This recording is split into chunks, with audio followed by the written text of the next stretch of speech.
南台南家扶中心的家扶日，真濟志工無因將各界愛心捐贈物資盡力發送。趁着這天，民進黨台南市長參選人陳廷輝甲服務團隊結合了青果西施嚴佳瑩、三甲青果行陳潔玲以及滿意行，總共準備了250盒的新鮮草莓，要來捐贈給南台南家扶中心，要將這份甜蜜的心意送到家扶家庭的手中。這一次真的很感謝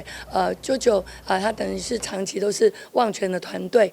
蔡旺泉議員的團隊，那也一直都是我們的團隊，所以我們這樣的一個團隊越來越大，也希望把這樣的一個資源做得越來越廣。那所以我們這不是只有這一次的捐贈，我們下一次可能如果有餘力的話，我們還會再做下一次的捐贈。那最主要是要讓更多的人感受到其實這個社會是溫暖的，而且是越多樣化，不會再是一般的物資而已。我們可以把自己手邊覺得小朋友喜歡吃的拿出來，然後跟他們一起分享。我相信小朋友是很開心的。我們透過我們的亭妃立委，還有怡珍議員以及我們的旺泉執行長每一年我們都會有做一系列的一些公益活動。那當然包括我們中秋節有文旦禮盒買一送一的活動已經例行到第5年了。那今年呢，透過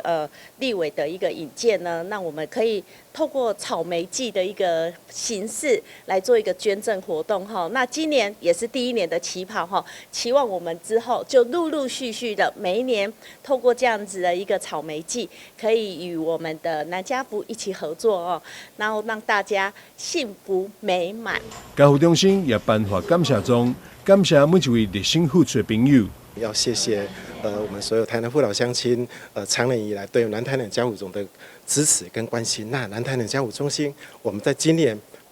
在台南服務滿60年，一甲子的時間。那特別在這一刻裡面呢，我們亭妃立委，我們怡珍議員，我們旺泉執行長整個團隊的話，有是秉持的長年支持南台南家扶中心，然後陪伴我們的孩子跟家庭的這一份心。那他又特別在這一個我們即將元宵節即將到來，送來了好吃的、甜甜的、甜蜜蜜的草莓。我相信所有南台南家扶中心所陪伴的孩子跟家庭，他們吃到這麼甜甜蜜蜜的草莓，我相信就會像亭妃立委剛剛所分享到的，一定會甜甜蜜蜜開開心心。但亭妃表示，現在團隊愈來愈大，希望將愛心公益做了愈來愈闊，未來也將持續跟民間團體合作，串聯社會資源，將關懷送到社會角落，讓台南的囡仔在幸福溫暖環境生長大漢。台南新聞張偉忠採訪報道。